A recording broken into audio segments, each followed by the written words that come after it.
আসসালামু আলাইকুম। বান্দার আমলেই তার জান্নাত এবং জাহান্নামের কারণ। নিজ আমল গুণে মানুষ যেমন জান্নাতি হতে পারেন, তেমনি কর্মদোষে হতে পারে জাহান্নামী। পবিত্র কুরআন ও হাদিসে বর্ণনা হয়েছে, বর্ণনা অনুযায়ী দুনিয়ার আগুন থেকে জাহান্নামের আগুন অনেক বেশি উত্তপ্ত। পবিত্র কোরআনে আল্লাহ তাআলা বলেন, এটা তো লেলিহান অগ্নি, যা গায়ের চামড়া খসিয়ে দেবে। অন্য আয়াতে আল্লাহ বলেন, তাদের মাথার ওপর ঢেলে দেওয়া হবে ফুটন্ত পানি, যা দিয়ে মানুষের চামড়া ও পেটের ভেতর যা আছে তা বিগলিত করা হবে।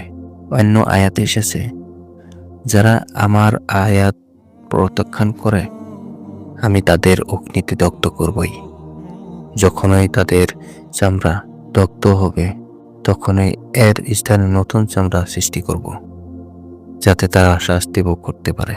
জাহান্নামের অগ্নিবায়ু উষ্ণতা এত প্রখর যে জাহান্নামীদের চূর্ণ বিচূর্ণ করে দিবে।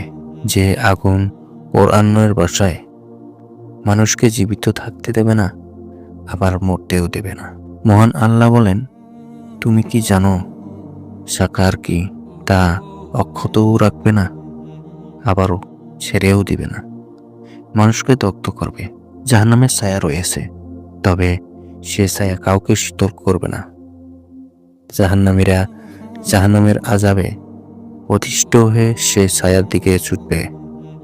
যখন সেখানে পৌঁছিবে, তখনই বুঝতে পারবে এটি কোনো ছায়াদানকারী গাছ নয়, বরং এটি জাহান্নামের কালো ধোঁয়া। সে ছায়ার বর্ণনা দিতে গিয়ে আল্লাহ তাআলা ইরশাদ করেন, তোমরা যাকে অস্বীকার করতে চলো তারই দিকে, চলো 3 শাখা বিশিষ্ট ছায়ার দিকে, যে ছায়া শীতল নয় এবং যে ছায়া অগ্নিশিখা হতে রক্ষা করতে পারে না। তা উৎক্ষেপণ করবে অট্টালিকা তুল্য বৃহৎ স্ফুর্তিরেঙ্গ, তা পীতবর্ণ উষ্ঠ শ্রেণী অদৃশ্য।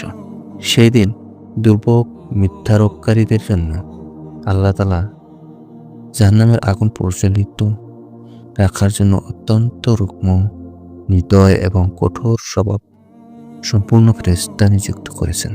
তারা সবসময় আগুন প্রজ্বলিত করেছেন এবং করে যাবেন। আল্লাহ তাআলা বলেন, যখনই আগুন স্মৃত হয়ে যাওয়ার উপক্রম হবে, তখনই আমরা তাদের জন্য আগুন আরো বৃদ্ধি করে দেব। আর জাহান্নামের ওপর প্রহরী হিসেবে নিয়োজিত রয়েছে 19 ফেরেশতা। পৃথিবীতে প্রজ্বলিত আগুন জাহান্নামের আগুনের তুলনায় 70 ভাগের 1 ভাগ। এই মর্মে রাসূল সাল্লাল্লাহু আলাইহি ওয়াসাল্লাম বলেছেন, তোমাদের এই আগুন যা বনী আদম প্রজ্বলিত করে, তা জাহান্নামের আগুনের তীব্রতার 70 ভাগের 1 ভাগ। সাহাবীরা বলেন, হে আল্লাহর রাসূল সাল্লাল্লাহু আলাইহি ওয়াসাল্লাম, আল্লাহর কসম, সে আগুন পৃথিবীর মতো হওয়াতো যথেষ্ট ছিল।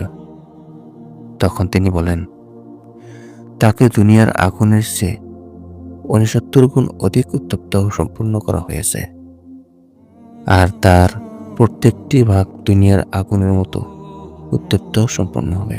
আল্লাহ তাআলা আমাদের সবাইকে জাহান্নামের ভয়াবহ আগুন থেকে রক্ষা করুন, জান্নাতে যাওয়ার মতো আমল করার তৌফিক দান করুন। আমিন।